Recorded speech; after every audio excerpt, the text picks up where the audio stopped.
निवादी पाश्चात्य देशतारिणे जय श्री कृष्ण चैतन्य प्रभु नित्यानंद श्री अद्वैत गदाधर शिवासदि गौर भक्त वृंद हरे Krishna Krishna Krishna Hare Hare Hare Ram Ram Ram Hare Hare. So welcome to the glorification of Srimad Bhagavatam. We are continuing with Canto 2, the Cosmic Manifestation.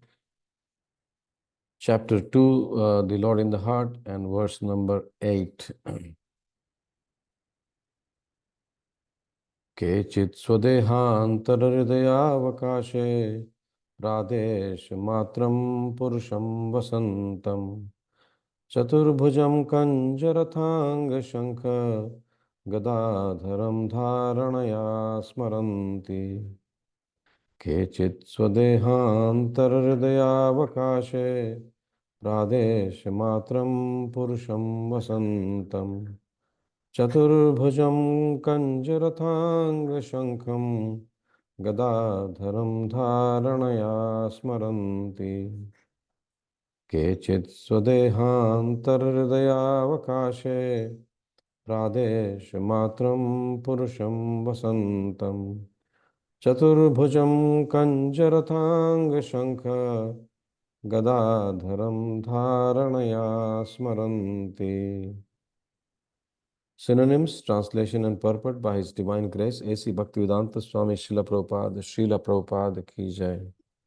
Synonyms: Kechit, others; Swadeha Antaha, within the body; Hridaya Avkashe, in the region of the heart; Pradesha Matram, measuring only 8 inches; Purusham, the personality of Godhead; Vasantam, residing; Chaturbhujam, with 4 hands; Kanja, lotus; Rathanga, the wheel of a chariot; Shankha, conch shell; Gadadharam, and with a club in the hand; Dharanaya, conceiving in that way; Smaranti, do meditate upon him. Translation: Others conceive of the personality of Godhead residing within the body in the region of the heart and measuring only 8 inches, with 4 hands, carrying a lotus, a wheel of a chariot, a conch shell, and a club, respectively. Purport: The all-pervading personality of Godhead resides as Paramatma in the heart of each and every living entity. The measurement of the localized personality of Godhead is estimated to expand from the ring finger to the end of the thumb, more or less 8 inches. The form of the Lord described in this verse, with the distribution of different symbols beginning from the lower right hand up and down to the lower left hand with lotus, wheel of a chariot, conch shell, and club respectively, is called Janardhan, or the plenary portion of the Lord who controls the general mass. There are many other forms of the Lord with varied situations of the symbols of lotus, conch shell, etc., and they are differently known as Purushottama, Achyuta, Narsimha, Trivikrama, Rishikesha, Keshava, Madhava, Aniruddha, Pradyumna, Shankarshana, Sridhara, Vasudeva, Damodara, Janardana, Narayana, Hari, Padmanabha, Vamana, Madhusudana, Govinda, Krishna, Vishnumurti, Adhokshaja, and Upendra. These 24 forms of the localized personality of Godhead are worshipped in different parts of the planetary system, and in each system there is an incarnation of the Lord having a different Vaikuntha planet in the spiritual sky, which is called the Paravyoma. There are many other hundreds and scores of different forms of the Lord, and each and every one of them has a particular planet in the spiritual sky, of which this material sky is only a fragmental offshoot. The Lord exists as Purusha, or the male enjoyer, although there is no comparing him to any male form in the material world. But all such forms are Advaita, non-different from one another, and each of them is eternally young. The young Lord with 4 hands is nicely decorated as described below. That's the next few verses. Narayanam namaskritya naram chaiva narotamam devim saraswatim vyasam tato jayam udirayet Nashtaprayeshu bhadreshu nityam bhagavata sevaya bhagavati uttama shloke bhaktir bhavati naistiki. So thank you again for joining in this glorification. In the show business, it is said it is a very hard act to follow. Over the weekend, we had His Grace Devkinandan Prabhu, give us some wonderful classes, some wonderful kirtans, and some personal association. So, it's a very hard act to follow. Those who would have noticed, you have seen this is on Friday evening, Prabhuji, led kirtan first, then he gave wonderful class, then question answer sessions, and then again wonderful kirtan, the finale. Again Saturday morning and Sunday morning, wonderful Bhagavatam classes, and then yesterday at Viraj Prabhu's place, the energy which he showed in the kirtan in the beginning, then the hour-long class. One devotee was mentioning to me, she's like a new devotee at the temple. I mean, not new, she's been coming, but not very regularly. So she said that Prabhuji actually vowed each and every sentence and linked each and every sentence with the other one so that the understanding was very, very clear. And then after that also, then we could see that Devkinandan Prabhu led such fired up kirtan for such a long time. So there is some special Shakti. When I was thinking, the comparison came to my mind that we are all in a spiritual hospital. And in spiritual hospital, we need both the consultants and the nurses. So the local devotees are like nurses who take care of the everyday needs of the patients. And the visiting devotees are like consultants.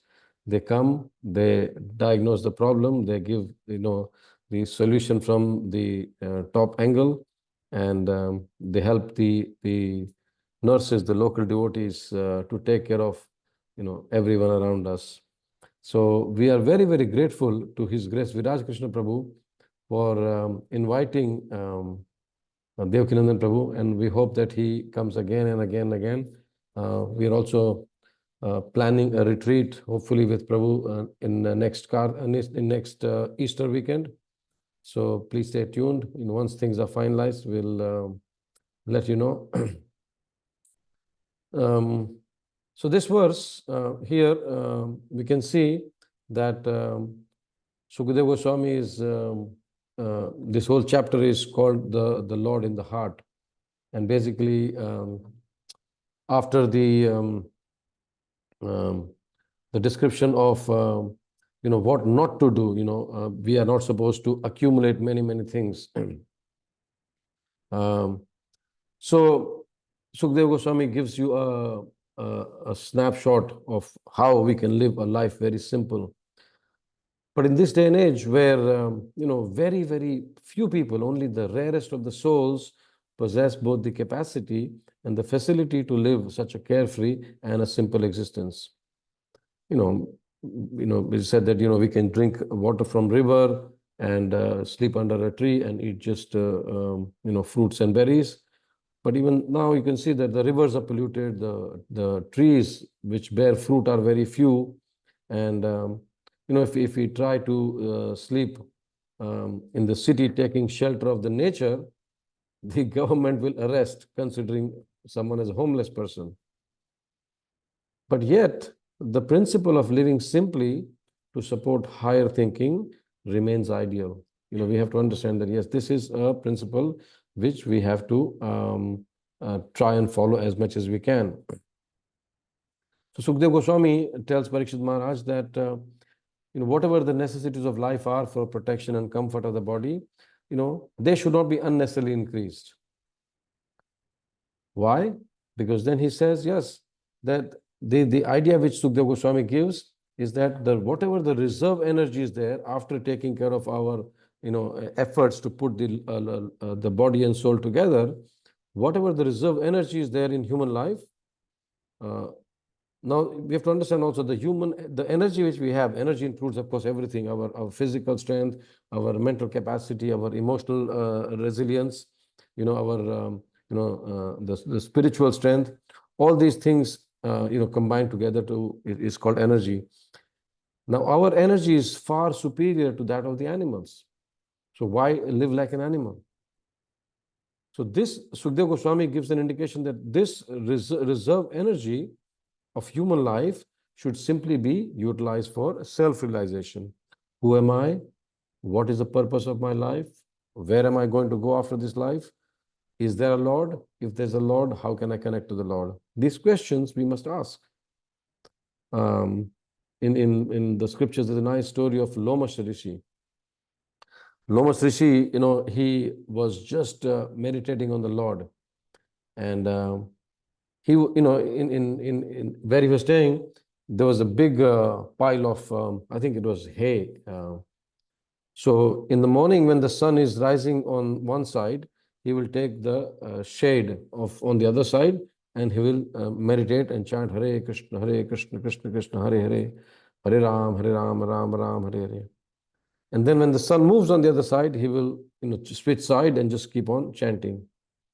One day, Lord Indra came and he was asking him, Lomas Rishi, you are practicing so much austerity and you are also meditating on the Lord.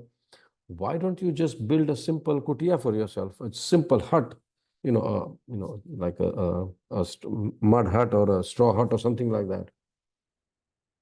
So Lomas Rishi very kindly looked at him. He says, actually, there's hardly any time left. Why to build, take so much effort to build a house, even something simple, there's no time left. So I'm just continuing with my meditation. So Lomas Rishi, of course, teaches us that, yes, from the scriptures, that we should live a very simple life. Then Sukadeva Goswami here continues. He says, yes, taking shelter of the temporary has been disallowed. In the previous verse we saw that he says, no, anything which is non-permanent, don't deal with it. But then we're also told to renounce. So if we are fixed in renunciation, then what do we do? So now from this verse, Sukadeva Goswami's instruction is moving toward the positive.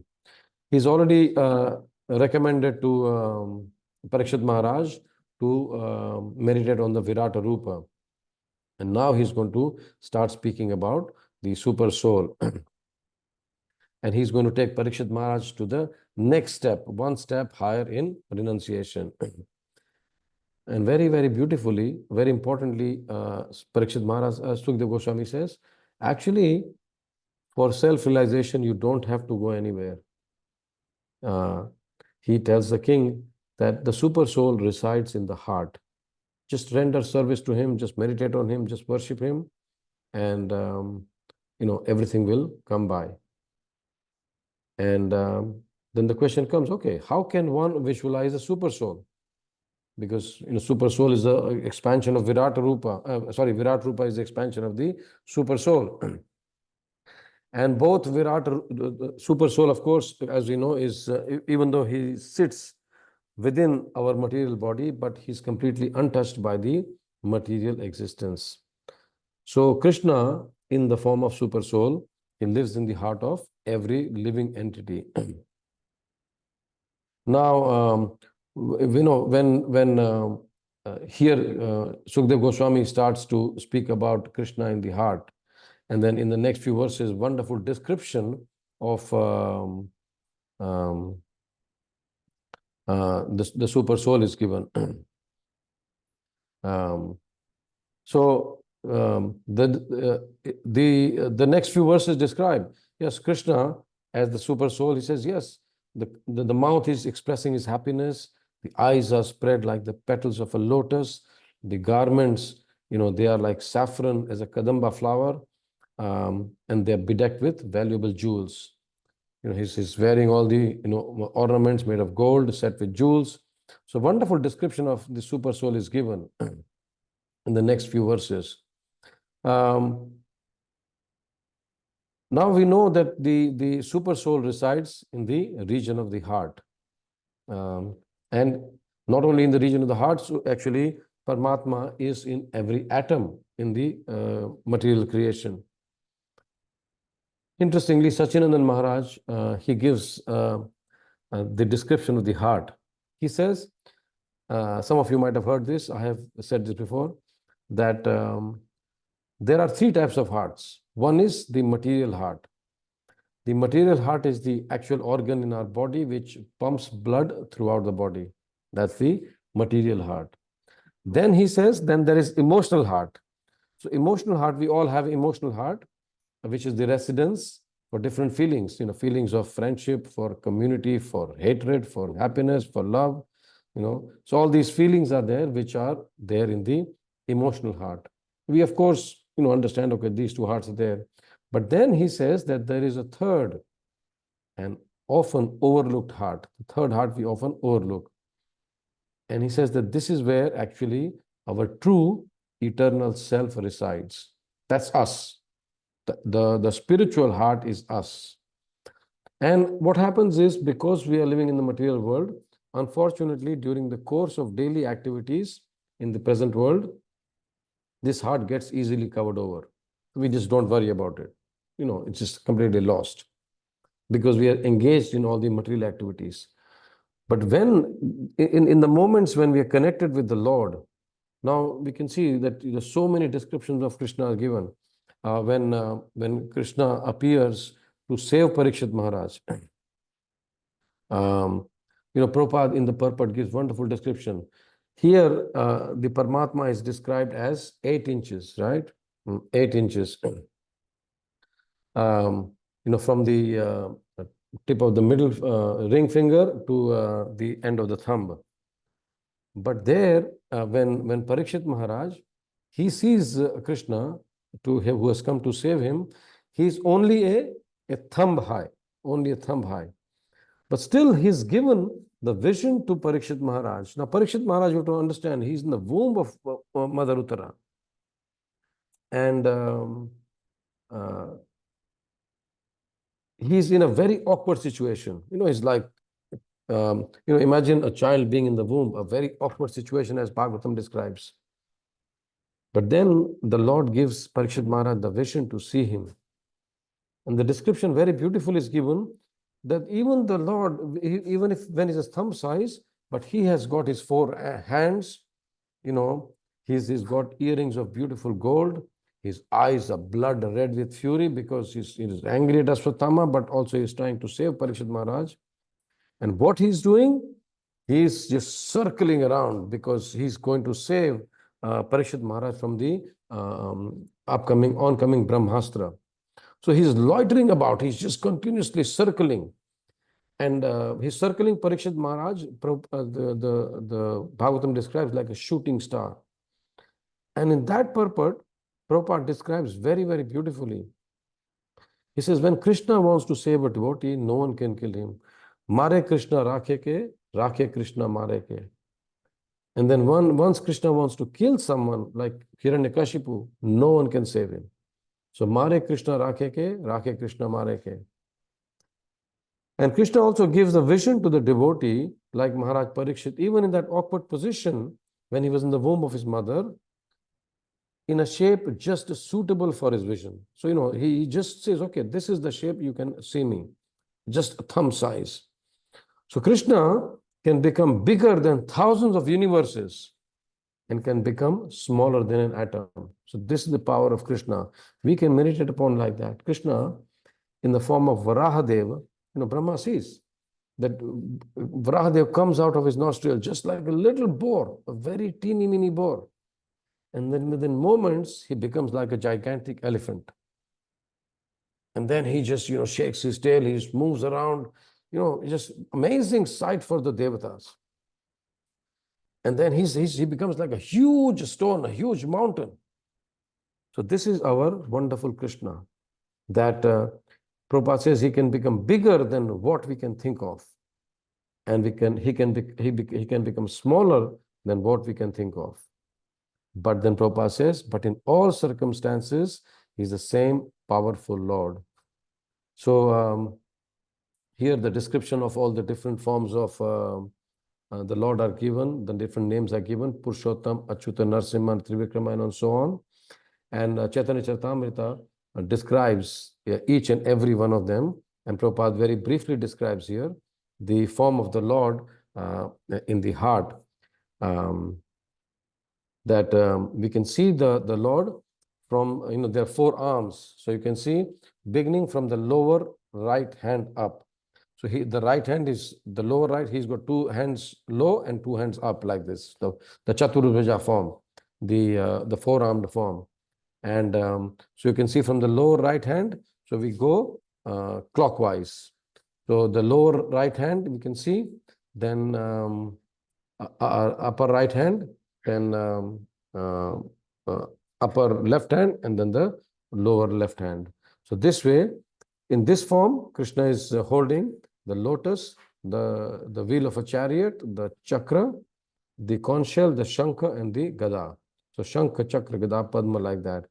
And then different permutations and combinations are given in Chaitanya Charitamrita, where the Lord is holding in different positions, and the different names are also given. Say, for example, Vasudeva is holding club, conch shell, disc, and lotus flower. So he's holding club in the lower right hand, the conch shell in the upper right hand, the disc in the lower upper left hand, and the lotus flower in the lower left hand. Then Shankarshan, Pradyumna, Keshava, Narayana, Madhava, Govinda. So this way, all of them are described in Chaitanya Charitamrita. And Prabhupada very beautifully says here that each of these lords, or each of these lords, are having their own Vaikuntha planets, and they are called Paravyoma. Paravyoma means above the Vyoma. Vyoma is the sky, what we have, and Paravyoma is above the sky. And Prabhupada says here that there are many other hundreds and scores of different forms. Scores means generally in the Vedic terms, it was, even the Christian terms, it was called, it was termed as 20. So 20 means, as we know, is score. So there are thousands and thousands of forms of Lord, and each of them has a particular planet in the spiritual sky. And you can imagine that we've heard before that the total creation, 3/4 is the spiritual world and 1/4 is the material world. And spiritual world is just unlimited. And this way, the Lord gives us the chance to meditate upon Himself in so many, various forms. These forms are differently named in accordance with the placement of the weapons they hold in different hands. So Prabhupada also gives us how we can meditate upon the different forms of Vishnu, like that. So, and then Prabhupada says here at the end, says the Lord exists as Purusha, or the male enjoyer, and although there is no comparing him to any material, any male form in the world, of course, he is the term also sometimes used as called apaurushaya. Apaurushaya is anything relating to the Lord. Purush means any male form. Paurushaya means anything relating to any male form. But apaurushaya defines as any thing related to the Lord who is beyond any material male form in the material world. But also Prabhupada says that all these forms are Advaita, non-different from one another, and each of them is eternally young. In Brahma Samhita, Brahmaji describes Advaitam, Achyutam, Anadim, Ananta Rupam. Advaita means no one is equal to Lord, and even within the forms of the Lord, they're all different from each other. So Advaitam, Achyutam means he's infallible. He's infallible. And then Anadim Anantarupam. He's got unlimited forms. Unlimited forms Krishna has.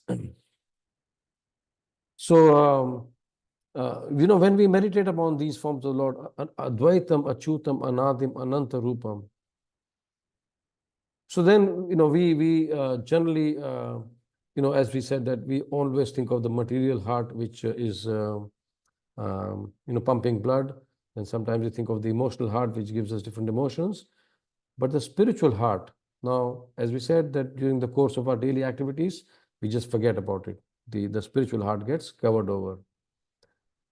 But what we have to do is we have to uncover this heart and revive this, because only with a healthy spiritual heart will our spiritual life flourish.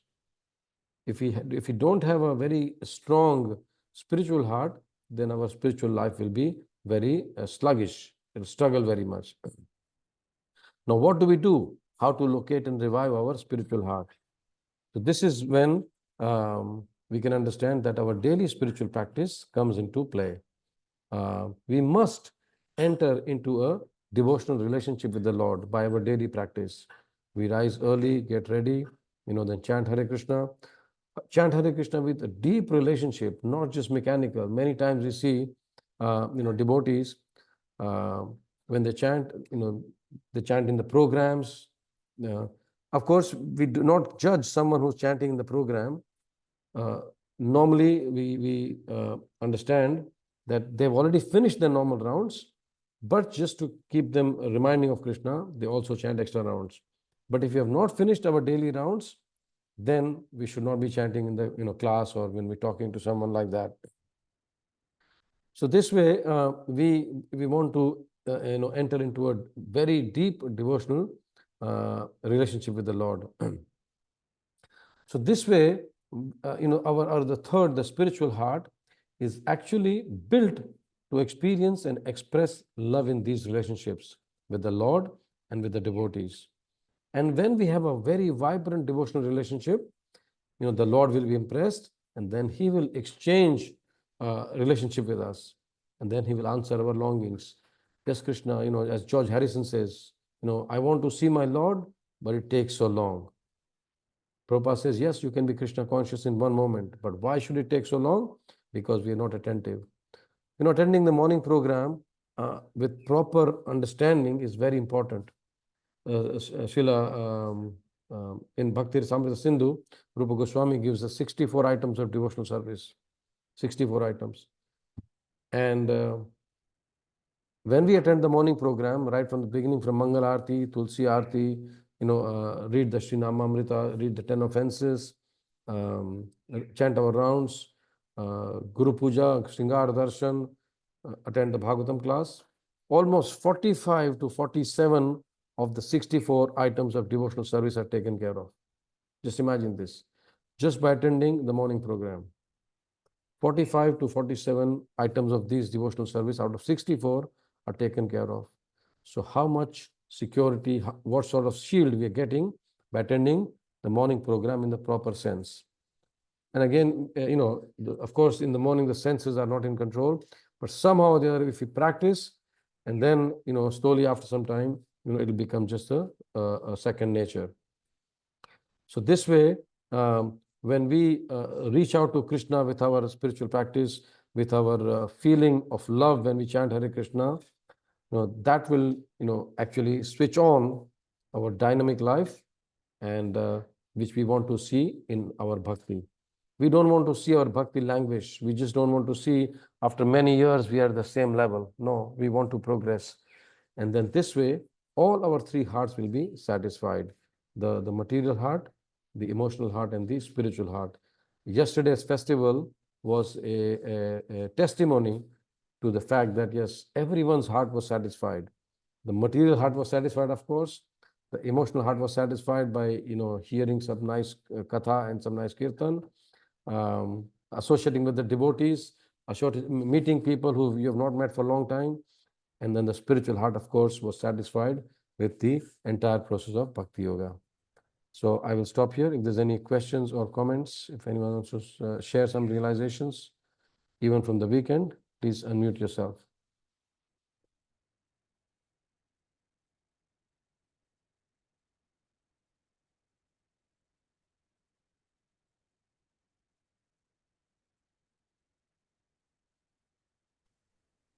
Hare Krishna, Prabhu.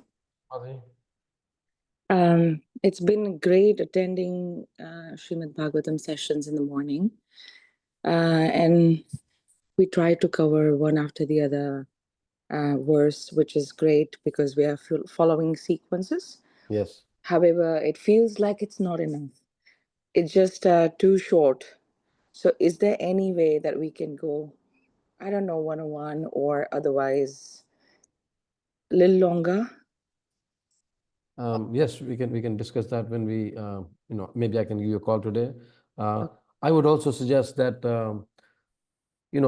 sometimes we do not give it so much importance, but if we hear Srila Prabhupada's classes every day, you can, I think on ISKCON Desire Tree website, there are classes of Prabhupada on Bhagavad Gita, Bhagavatam, Chaitanya Charitamrita, and, just imagine he was giving these classes in 1965, 66, 67, when the devotees had no idea of anything.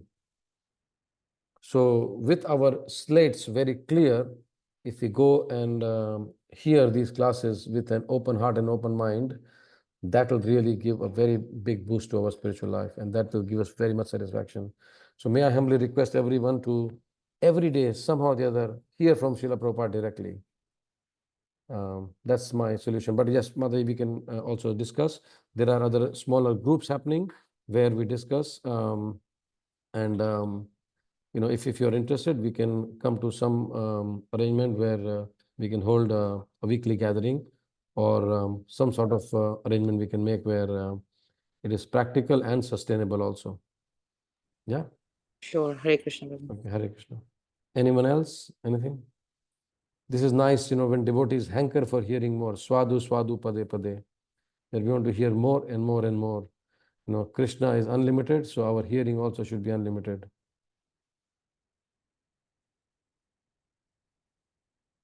Okay.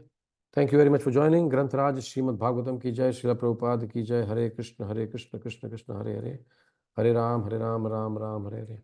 May we all have a wonderful devotional day, and Krishna willing, we'll see you tomorrow at 6:30 to continue glorification of Srimad Bhagavatam. Hare Krishna. Hare Krishna, Prabhu. Thank you very much. Thank you, Prabhu. Hare Krishna, Prabhu. Thank you. Hare Krishna. Hare Krishna, Hare Prabhuji. Krishna, Thank you Hare for the class. Hare Krishna. Thank you, Prabhuji.